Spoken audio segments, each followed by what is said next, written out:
Brasil. O nome sozinho evoca imagens de praias paradisíacas banhadas pelo Atlântico, da floresta amazônica pulsando com vida, do carnaval explodindo em cores e energia, e do futebol sendo jogado em cada esquina. Mas sob a superfície desta nação continental, existe uma tapeçaria complexa de geografia, geologia e maravilhas naturais que a maioria dos brasileiros jamais descobre. Este não é apenas o país do futebol e das praias de cartão postal. É um lugar onde formações rochosas de mais de 3 bilhões de anos guardam segredos da origem da vida na Terra.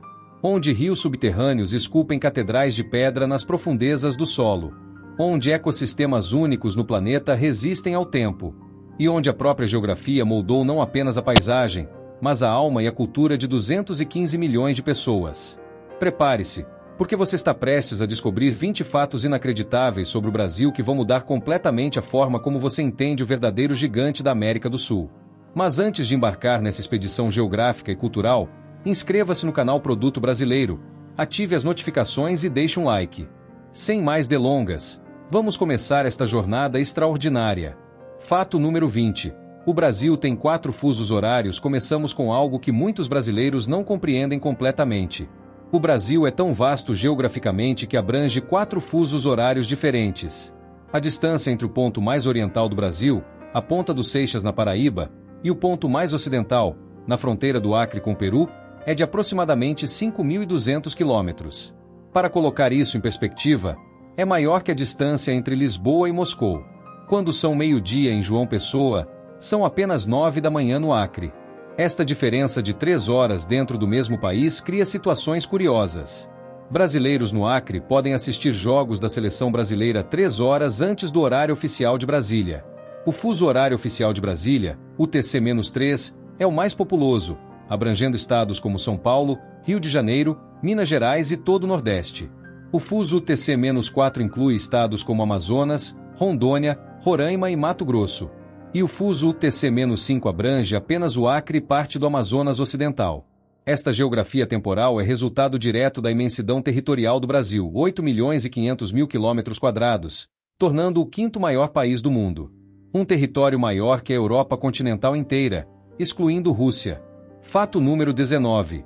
A Amazônia produz seu próprio clima. A floresta amazônica não é apenas uma massa verde de árvores. É uma gigantesca máquina climática que literalmente cria seu próprio clima e influencia os padrões climáticos de todo o continente sul-americano. Através de um processo chamado evapotranspiração, as árvores amazônicas liberam cerca de 20 bilhões de toneladas de água na atmosfera diariamente. Para contextualizar, isso é mais água do que o próprio rio Amazonas despeja no Oceano Atlântico todos os dias, que são 17 bilhões de toneladas. Esta massa gigantesca de umidade forma o que os cientistas chamam de rios voadores. Correntes de ar carregadas de vapor d'água que se movem pela atmosfera transportando umidade da Amazônia para outras regiões do Brasil e da América do Sul. Estes rios voadores são responsáveis por grande parte das chuvas que caem no centro-oeste, sudeste e sul do Brasil. Sem a floresta amazônica bombeando umidade para a atmosfera, cidades como São Paulo, Curitiba e até mesmo Buenos Aires teriam regimes de chuva completamente diferentes. A agricultura do centro-oeste brasileiro, que produz soja e milho que alimentam o mundo, depende diretamente das chuvas trazidas pelos rios voadores amazônicos. Este sistema é tão eficiente que a Amazônia basicamente se auto-irrigada. As chuvas que caem na floresta evaporam, formam nuvens novamente e voltam a cair, em um ciclo contínuo de reciclagem de água. Estudos mostram que uma molécula de água pode ser reciclada 5 a 7 vezes antes de finalmente sair da bacia amazônica. Fato número 18. O Pantanal é a maior planície alagável do mundo enquanto a Amazônia recebe toda a atenção internacional. O Pantanal permanece relativamente desconhecido, apesar de ser uma das maravilhas geográficas mais espetaculares do planeta. Com aproximadamente 150.000 km², uma área maior que a Inglaterra, o Pantanal é a maior planície alagável contínua do mundo. A geografia do Pantanal é fascinante. Imagine uma enorme bacia sedimentar, cercada por planaltos em todos os lados. Durante a estação chuvosa, entre novembro e março, os rios que descem destes planaltos transbordam e inundam até 80% da planície pantaneira. Esta inundação sazonal cria um dos ecossistemas mais produtivos e biodiversos do planeta. Quando as águas recuam durante a estação seca, deixam para trás lagoas permanentes chamadas baías, campos de gramíneas fertilizados naturalmente e uma concentração espetacular de vida selvagem. O Pantanal abriga a maior concentração de jacarés do mundo. Estima-se que existam cerca de 10 milhões de jacarés do Pantanal na região. Também é lar de onças-pintadas, capivaras, ariranhas, tuiuius, araras azuis e centenas de outras espécies. Do ponto de vista geográfico, o Pantanal funciona como uma gigantesca esponja natural. Durante as cheias, absorve volumes imensos de água que seriam devastadores se chegassem de uma só vez aos rios do Oftreuon. Esta regulação natural de águas protege cidades e agricultura rio abaixo. A planície do Pantanal foi formada ao longo de milhões de anos pelo acúmulo de sedimentos transportados pelos rios que descem das montanhas circundantes. Em alguns lugares, esta camada de sedimentos tem mais de 3.000 metros de profundidade. Fato número 17. O Brasil tem desertos de verdade. Quando as pessoas pensam em Brasil, imaginam florestas tropicais exuberantes, não desertos. Mas o Brasil possui formações desérticas legítimas, com dunas, vegetação escassa e paisagens que parecem saídas do Saara. Os Lençóis Maranhenses são o exemplo mais espetacular. Localizado no Maranhão, este parque nacional abrange 1.500 km² de dunas brancas que se estendem até onde a vista alcança. Durante a estação chuvosa, entre janeiro e junho, as depressões entre as dunas se enchem de água da chuva, criando milhares de lagoas de água doce e cristalina. O resultado é uma paisagem surreal: dunas brancas pontuadas por lagoas azuis e verdes brilhantes. Um deserto que se transforma temporariamente em um oásis aquático. Este fenômeno é único no mundo. Não existe outro lugar no planeta onde você pode encontrar um deserto inundado desta forma. Do ponto de vista geológico, as areias dos Lençóis Maranhenses não vêm do interior, mas do oceano. Elas são transportadas pelas correntes oceânicas, depositadas na costa e então sopradas para o interior pelos ventos alísios. Este processo continua há milhares de anos, acumulando camadas e camadas de areia pura. Mas os Lençóis Maranhenses não são o único deserto brasileiro. O deserto de São Joaquim, no sul do Brasil, é o único deserto em zona temperada do continente. Durante o inverno, as temperaturas podem cair abaixo de zero, criando uma paisagem desértica congelada. Também existe a Caatinga, frequentemente descrita erroneamente como deserto, mas que é na verdade uma floresta seca tropical. A diferença é crucial. Desertos recebem menos de 250 milímetros de chuva por ano. A Caatinga recebe entre 500 e 800 milímetros, concentrados em poucos meses. Fato número 16. O rio Amazonas tinha direção oposta. Aqui está um fato que parece ficção científica, mas é geologia pura. Há milhões de anos atrás, o rio Amazonas fluía na direção oposta, desaguando no Oceano Pacífico, não no Atlântico. Há aproximadamente 15 milhões de anos, durante o período Mioceno, a Cordilheira dos Andes começou a se elevar dramaticamente devido ao choque entre a placa tectônica de Nazca e a placa sul-americana. Esta elevação das montanhas bloqueou o fluxo de água que ia para o Pacífico, criando um gigantesco lago interior na bacia amazônica. Por milhões de anos, este megalago acumulou sedimentos trazidos pelos rios que desciam dos Andes. Eventualmente, a pressão da água encontrou o ponto mais fraco na borda oriental desta bacia e abriu caminho em direção ao Atlântico. O rio Amazonas inverteu completamente sua direção de fluxo.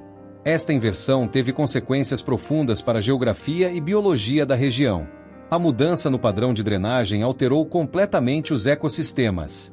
Espécies de peixes que estavam isoladas em diferentes partes do megalago de repente puderam migrar e se misturar, levando a explosões de diversificação evolutiva. Hoje, o Amazonas despeja cerca de 210 mil metros cúbicos de água por segundo no Oceano Atlântico. Isso é 20% de toda a água doce que entra nos oceanos do mundo inteiro. A pluma de água doce do Amazonas pode ser detectada no oceano a mais de 100 quilômetros da costa. Fato número 15. A ilha de Marajó é maior que a Suíça. Na foz do rio Amazonas existe uma ilha tão grande que muitos brasileiros não sabem que é uma ilha. Marajó tem 40 mil quilômetros quadrados de área, tornando-a maior que países inteiros como Suíça, Holanda ou Dinamarca. Esta é a maior ilha fluvio-marinha do mundo. Fluvio-marinha significa que é formada tanto por processos fluviais, deposição de sedimentos pelo rio, quanto por processos marinhos, ação das marés e correntes oceânicas. A geografia de Marajó é única. A parte oriental da ilha é dominada por campos naturais alagados onde são criados búfalos em fazendas gigantescas. A parte ocidental é coberta por floresta amazônica densa. Esta divisão não é acidental, mas resultado da geografia e dos padrões de inundação. Durante a estação chuvosa, Grandes partes da ilha ficam completamente inundadas. As comunidades tradicionais desenvolveram casas sobre palafitas para lidar com estas inundações anuais. Os búfalos são animais ideais para Marajó porque são excelentes nadadores e prosperam em áreas alagadas. Marajó também possui uma importância arqueológica impressionante. A cultura marajoara, que floresceu na ilha entre 400 e 1400 d.C., produziu cerâmica sofisticada que está entre as mais elaboradas já encontradas nas Américas. Estas pessoas construíram montes artificiais gigantescos, alguns com mais de 20 metros de altura, para elevar suas aldeias acima do nível das inundações. A ilha funciona como um gigantesco filtro natural. Os sedimentos trazidos pelo Amazonas se depositam em Marajó, clarificando a água antes que ela entre no oceano. Sem esta função de filtragem, a pluma de sedimentos do Amazonas se estenderia muito mais longe no Atlântico. Fato número 14. O Brasil tem a maior biodiversidade do planeta. Este talvez seja o fato mais conhecido, mas sua verdadeira magnitude é raramente compreendida. O Brasil abriga entre 15% e 20% de todas as espécies de plantas, animais, fungos e micro-organismos conhecidas na Terra. São mais de 55 mil espécies de plantas catalogadas, mais do que qualquer outro país. Mais de 3 mil espécies de peixes de água doce, tornando rios brasileiros os mais diversos do mundo. Aproximadamente 1.800 espécies de aves, mais de 600 espécies de mamíferos e milhares de espécies de insetos, muitas ainda não descritas pela ciência. Esta biodiversidade extraordinária é resultado direto da geografia brasileira. O país abriga múltiplos biomas completamente distintos: Amazônia, Mata Atlântica, Cerrado, Caatinga, Pantanal e Pampa. Cada um destes biomas funciona como um laboratório evolutivo separado, gerando espécies únicas. A Mata Atlântica, apesar de ter perdido mais de 85% de sua cobertura original, ainda é um dos hotspots de biodiversidade mais importantes do planeta. Abriga mais de 20 mil espécies de plantas, sendo 8 mil endêmicas, encontradas apenas ali. O Cerrado, frequentemente negligenciado, é a savana mais biodiversa do mundo. Possui mais espécies de plantas do que toda a Europa junta. É também a caixa d'água do Brasil, alimentando 3 das maiores bacias hidrográficas da América do Sul. Mas aqui está o fato mais surpreendente. Estima-se que cientistas catalogaram apenas 10 a 15% das espécies realmente existentes no Brasil. Isso significa que existem milhões de espécies esperando para serem descobertas. Novas espécies de plantas, insetos, peixes e até mamíferos são descritas todos os anos. Fato número 13. A formação rocha mais antiga do planeta está no Brasil, no estado do Mato Grosso, próximo à cidade de Alto Araguaia. Existe uma formação rochosa chamada Complexo Cristalino de Alto Araguaia que contém algumas das rochas mais antigas já encontradas na superfície da Terra. Análises de datação radiométrica revelaram rochas com idades entre 3,8 e 4,2 bilhões de anos. Para contextualizar, a Terra tem aproximadamente 4,5 bilhões de anos. Estas rochas se formaram apenas 300 a 700 milhões de anos após a formação do planeta. Quando estas rochas se formaram, a Terra era um lugar completamente alienígena. Não havia oxigênio livre na atmosfera. Não havia vida multicelular. O dia tinha apenas 18 horas porque a Lua estava muito mais próxima. Os oceanos eram quentes e ácidos. Estas rochas antigas são chamadas de escudos ou crátons. São núcleos estáveis de continentes antigos que resistiram a bilhões de anos de processos geológicos. O Brasil possui vários destes crátons, incluindo o cráton amazônico e o cráton São Francisco. Estudar estas rochas é como ler os primeiros capítulos da história do planeta.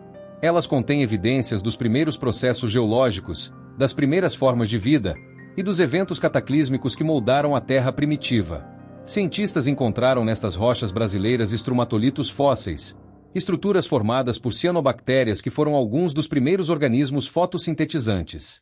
Estas bactérias antigas começaram a produzir oxigênio como subproduto, lentamente transformando a atmosfera da Terra e tornando possível a vida complexa.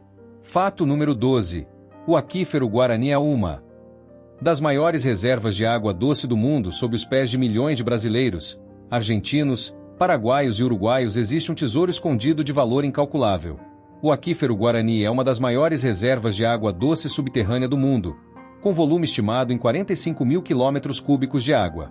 Este aquífero abrange uma área de 1.200.000 km², equivalente aos territórios da Espanha, França e Portugal somados.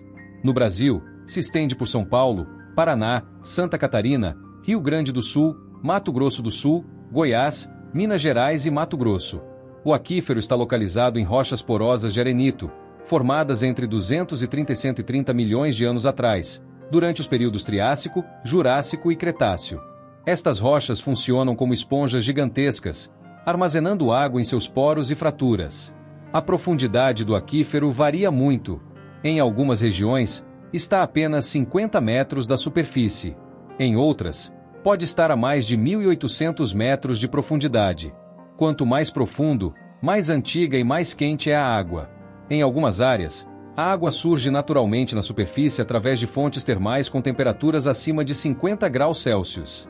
Esta água é geralmente de excelente qualidade, protegida da poluição superficial pelas camadas de rocha acima. Milhões de pessoas já dependem do aquífero Guarani para abastecimento de água potável. Cidades como Ribeirão Preto, em São Paulo, obtêm 100% de sua água do aquífero. Mas existe um perigo crescente: superexplotação, bombeamento de água mais rápido que a taxa de recarga natural e poluição por contaminantes industriais e agrícolas que podem percolar através das rochas e alcançar o aquífero. Uma vez contaminada, a água subterrânea pode levar décadas ou séculos para se limpar naturalmente. Fato número 11. O Brasil é o país com mais rios no mundo. O Brasil possui a rede hidrográfica mais extensa e volumosa do planeta. Aproximadamente 12% de toda a água doce superficial disponível na Terra flui através de rios brasileiros.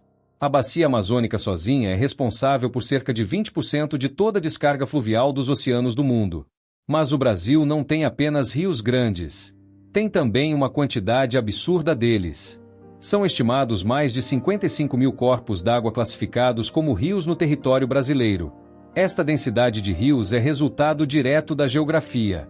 Chuvas abundantes, território extenso com múltiplas bacias hidrográficas e geologia que favorece a formação de cursos d'água. O Brasil possui 12 regiões hidrográficas principais: Amazônica, Tocantins-Araguaia, Atlântico Nordeste Ocidental, Parnaíba, Atlântico Nordeste Oriental, São Francisco, Atlântico Leste, Atlântico Sudeste, Paraná, Paraguai, Uruguai e Atlântico Sul. Alguns rios brasileiros são tão grandes que parecem mares interiores. O rio Amazonas, em sua foz, tem mais de 300 quilômetros de largura durante a estação chuvosa. Em alguns pontos ao longo do Amazonas, você não consegue ver a margem oposta mesmo em dias claros. O encontro das águas em Manaus, onde o Rio Negro se junta ao Rio Solimões para formar o Amazonas, é um espetáculo geográfico impressionante. As águas escuras e ácidas do Negro fluem lado a lado com as águas barrentas e claras do Solimões por mais de 6 quilômetros sem se misturar, criando uma linha visual nítida. Esta resistência à mistura é causada por diferenças na densidade, temperatura e velocidade das águas. O Negro é mais quente e mais lento. O Solimões é mais frio e mais rápido. Eventualmente, a turbulência força a mistura completa. Fato número 10. A Chapada dos Veadeiros tem cristais de quartzo gigantes no coração do Cerrado goiano. A Chapada dos Veadeiros guarda um segredo geológico fascinante. Esta região possui uma das maiores concentrações de cristais de quartzo do planeta, alguns com tamanhos monumentais que chegam a pesar toneladas. A Chapada dos Veadeiros está situada sobre rochas que têm aproximadamente 1 bilhão e 800 milhões de anos. São rochas do embasamento cristalino formadas por processos de metamorfismo intenso, quando rochas pré-existentes foram submetidas a temperaturas e pressões extremas nas profundezas da crosta terrestre. Durante este processo, o quartzo se cristalizou em veios e bolsões, criando formações espetaculares. Alguns destes cristais são tão puros e transparentes que parecem ter sido polidos artificialmente. Outros contêm inclusões de minerais que criam padrões coloridos fascinantes. A concentração de quartzo é tão alta que algumas pessoas acreditam que a região possui propriedades energéticas especiais. Cientificamente, o que é especial é a geologia. A Chapada está localizada no ponto mais alto do Planalto Central brasileiro, a aproximadamente 1.600 metros de altitude. Esta altitude elevada significa que a região é constantemente varrida por ventos fortes e recebe alta incidência de radiação solar. A combinação de rochas quartzosas brilhantes, altitude elevada e céu limpo cria condições atmosféricas únicas, incluindo uma incidência incomumente alta de raios durante tempestades. O Parque Nacional da Chapada dos Veadeiros protege 65 mil hectares desta paisagem extraordinária. São cachoeiras espetaculares despencando de paredões de rocha quartzosa, vales profundos esculpidos por milhões de anos de erosão, formações rochosas que parecem esculturas abstratas e uma biodiversidade de cerrado impressionante. Caminhar pela Chapada dos Veadeiros é como atravessar uma galeria de arte geológica. Cada formação rochosa conta uma história de processos que ocorreram em escalas de tempo incompreensíveis para a mente humana. Fato número 9. O Monte Roraima é uma ilha no céu na fronteira do Brasil com Venezuela e Guiana. Ergue-se uma das formações geológicas mais surreais do planeta. O Monte Roraima, ou Tepuy Roraima, é uma montanha de topo plano que se eleva abruptamente a 2.810 metros de altitude, cercada por penhascos verticais de até 1.000 metros de altura. Roraima não é tecnicamente uma montanha no sentido tradicional. É um tepuy, palavra indígena que significa casa dos deuses. Tepuis são formações rochosas tabulares, platos isolados com encostas verticais, encontradas principalmente nas Guianas. A geologia de Roraima é extraordinária. A rocha que forma o tepuy é arenito da formação Roraima, com idade estimada em 2 bilhões de anos. Esta rocha se formou quando a região era coberta por um vasto deserto ancestral. Ao longo de milhões de anos, camadas de areia foram compactadas e cimentadas, formando o arenito. O que torna os tepuis tão especiais geograficamente é o isolamento. O topo plano de Roraima funciona como uma ilha ecológica no céu. As espécies de plantas e animais que vivem no topo evoluíram isoladas do mundo abaixo por milhões de anos, resultando em taxas de endemismo altíssimas. Aproximadamente 1/3 das espécies de plantas encontradas no topo de Roraima não existem em nenhum outro lugar do planeta. São plantas carnívoras estranhas, bromélias gigantes e flores endêmicas que evoluíram em condições únicas de altitude, umidade constante e solos pobres em nutrientes. O topo de Roraima é coberto por formações rochosas bizarras esculpidas pela erosão ao longo de milhões de anos. Pedras negras polidas pela água e pelo vento formam labirintos de canais, poças cristalinas e formações que parecem ruínas de civilizações alienígenas. A chuva em Roraima é constante. Chove praticamente todos os dias. Esta umidade contínua criou um ecossistema único de plantas adaptadas a viver em solo encharcado e pobre em nutrientes. Muitas desenvolveram estratégias carnívoras, capturando insetos para obter nitrogênio que o solo não fornece. Arthur Conan Doyle se inspirou em relatos sobre Roraima para escrever O Mundo Perdido, seu romance sobre um platô isolado onde dinossauros ainda sobreviviam. Embora não existam dinossauros em Roraima, a sensação de estar em um mundo perdido é absolutamente real. Fato número 8. O Brasil tem vulcões extintos. A maioria dos brasileiros não sabe que o Brasil já teve atividade vulcânica intensa. Embora não existam vulcões ativos hoje, há evidências espalhadas pelo território de vulcanismo ancestral que moldou a geografia brasileira. O exemplo mais espetacular são as formações de rocha vulcânica no Rio Grande do Sul e Santa Catarina. Durante o período Cretáceo, há aproximadamente 130 milhões de anos, esta região foi palco de uma das maiores erupções vulcânicas da história da Terra. Não foram erupções explosivas como a do Monte Vesúvio. Foram erupções de fissura, onde lava extremamente fluida jorrou através de rachaduras gigantescas na crosta terrestre, espalhando-se por vastas áreas. O resultado foi a formação do Planalto Basáltico, também chamado de Trapo do Paraná. Esta província vulcânica cobriu uma área de aproximadamente 1.200.000 km² com camadas de lava que em alguns lugares atingem mais de 2.000 metros de espessura. É uma das maiores formações de rochas vulcânicas do planeta. A lava que criou o Planalto Basáltico era tão fluida que se espalhou por centenas de quilômetros antes de solidificar. Quando esfriou, formou o basalto, uma rocha escura e densa rica em ferro e magnésio.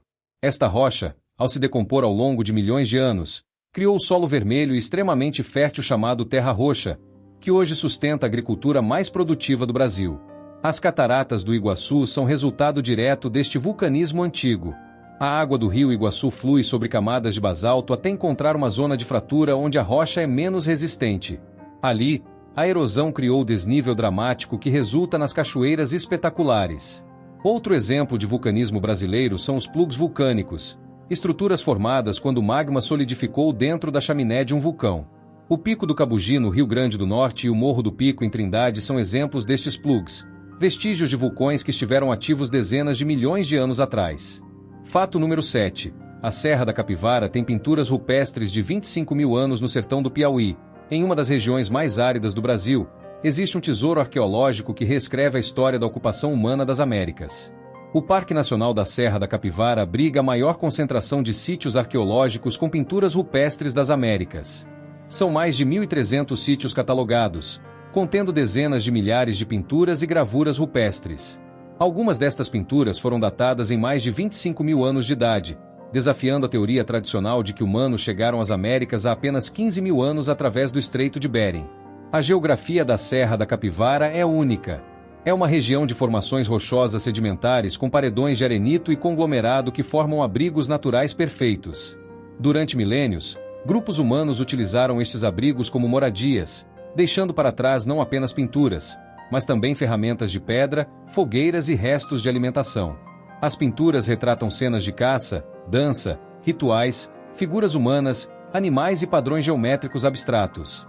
A qualidade artística é impressionante. Algumas figuras são pintadas com movimento e perspectiva, demonstrando sofisticação artística notável. Os pigmentos utilizados eram minerais: óxido de ferro para tons de vermelho e amarelo, carvão para preto, argila branca para branco. Estes pigmentos minerais são incrivelmente duráveis, razão pela qual as pinturas sobreviveram dezenas de milhares de anos. A arqueóloga Nied Guidon dedicou décadas a estudar e preservar este patrimônio. Suas descobertas revolucionaram a compreensão sobre quando e como humanos chegaram às Américas. Ferramentas de pedra encontradas em camadas estratigráficas profundas foram datadas em até 50 mil anos, sugerindo que a ocupação humana das Américas pode ser muito mais antiga do que se pensava. A geografia do parque também inclui uma biodiversidade surpreendente para uma região semiárida. Onças, veados, tatus, diversos tipos de cactos e árvores da caatinga, além de aves raras. A preservação deste ecossistema é tão importante quanto a preservação do patrimônio arqueológico. Fato número 6. O Brasil tem a maior barreira de corais do Atlântico Sul ao longo da costa nordestina brasileira, especialmente na região dos Abrolhos na Bahia. Existe a maior e mais rica barreira de corais de todo o Atlântico Sul. Este ecossistema marinho extraordinário abrange aproximadamente 6.000 km². Os recifes de Abrolhos são únicos porque possuem formações coralíneas chamadas chapeirões, estruturas em forma de cogumelo gigante que podem atingir 25 metros de altura e 50 metros de diâmetro. Estas torres de coral crescem em águas relativamente profundas e são encontradas apenas nesta região do planeta. A biodiversidade marinha de Abrolhos é espetacular.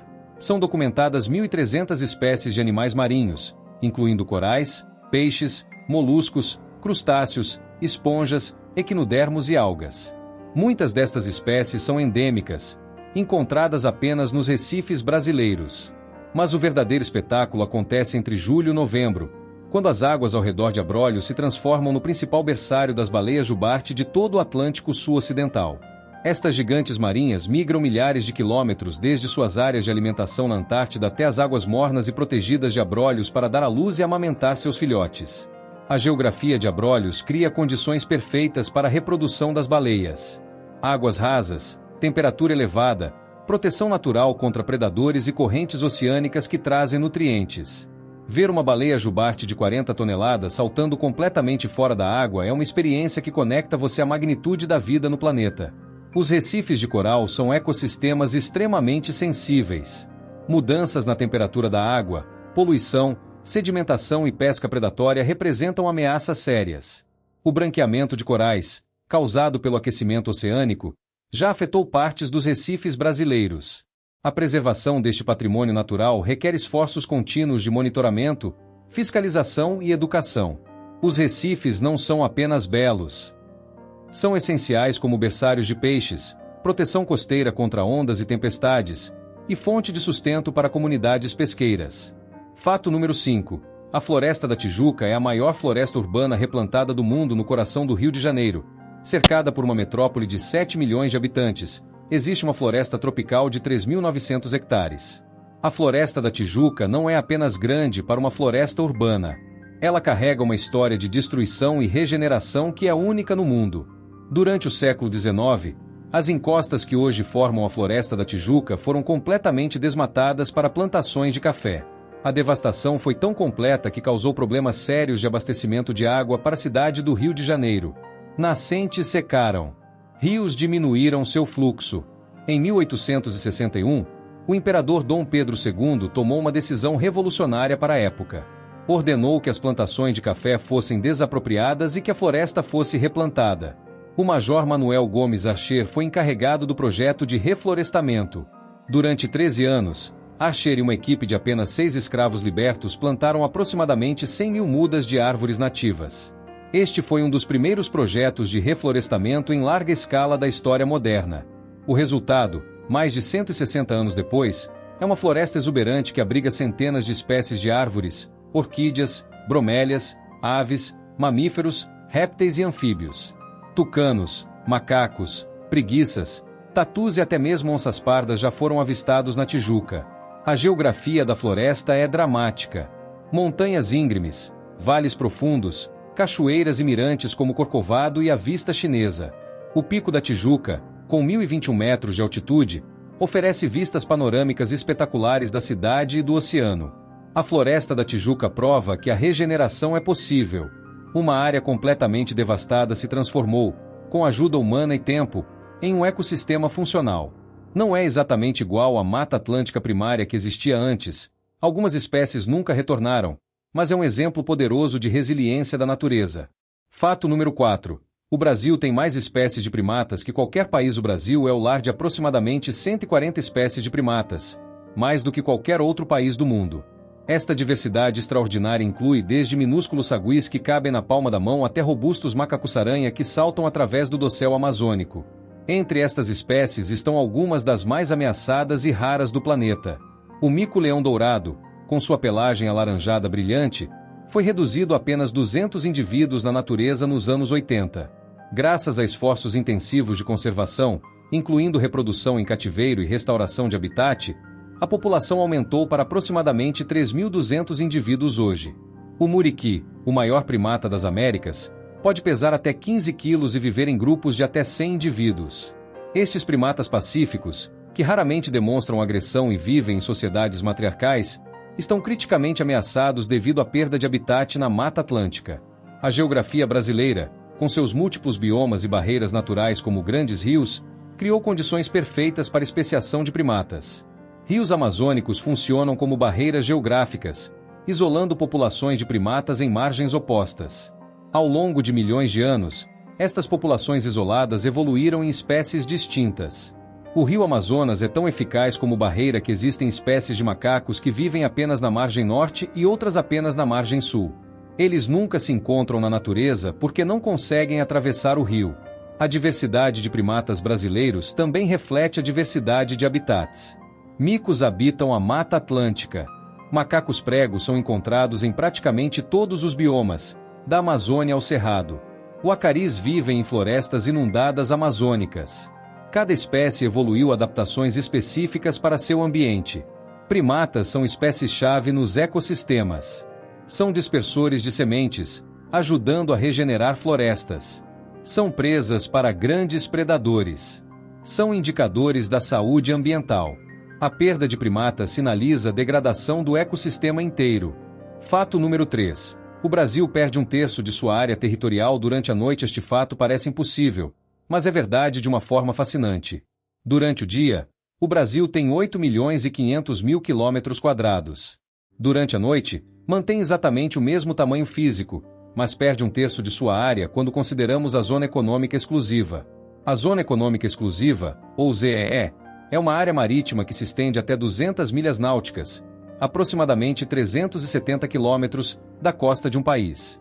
Dentro desta zona, o país tem direitos exclusivos sobre recursos naturais, pesca, mineração submarina e energia. A ZEE brasileira, chamada de Amazônia Azul, abrange aproximadamente 3.500.000 km² de Oceano Atlântico. Isso é quase metade da área terrestre do Brasil. Esta imensidão oceânica contém recursos extraordinários. Existem enormes reservas de petróleo e gás natural no pré-sal, camadas rochosas localizadas a profundidades de até 7.000 metros abaixo da superfície do oceano. Estas reservas podem conter centenas de bilhões de barris de petróleo equivalente. Há também depósitos minerais no leito oceânico. Nódulos polimetálicos contendo níquel, cobalto, cobre e manganês. Crostas cobaltíferas ricas em elementos de terras raras usados em tecnologia moderna. Massivos sulfetos polimetálicos com metais preciosos. A biodiversidade marinha da Amazônia Azul é largamente desconhecida. Expedições científicas descobrem regularmente novas espécies de peixes, corais, esponjas e outros organismos marinhos. As profundezas oceânicas brasileiras são tão inexploradas quanto a superfície de Marte. Mas aqui está o fato surpreendente sobre dia e noite. Durante o dia, sensores de satélite podem monitorar esta vasta área oceânica usando luz visível. Durante a noite, sem luz solar, grande parte do monitoramento visual se torna impossível. Navios ilegais pescando em águas brasileiras podem operar sob cobertura da escuridão. Por isso dizemos metaforicamente que o Brasil perde um terço de sua área durante a noite. A capacidade de fiscalizar e proteger a Amazônia Azul diminui drasticamente sem luz solar, tornando a região vulnerável à pesca ilegal, contrabando e outras atividades ilícitas. Fato número 2. A Ilha de Trindade é o ponto mais oriental do Brasil a 1.160 quilômetros da costa do Espírito Santo. Perdida no meio do Atlântico Sul, existe uma ilha vulcânica que representa o ponto mais oriental do território brasileiro. A Ilha de Trindade, junto com o arquipélago de Martim Vaz, forma um posto avançado do Brasil em meio ao oceano. Trindade é o topo de uma montanha submarina gigantesca que se ergue aproximadamente 6.000 metros desde o fundo oceânico. Apenas os últimos 600 metros estão acima da superfície do mar, formando uma ilha de aproximadamente 10 quilômetros quadrados.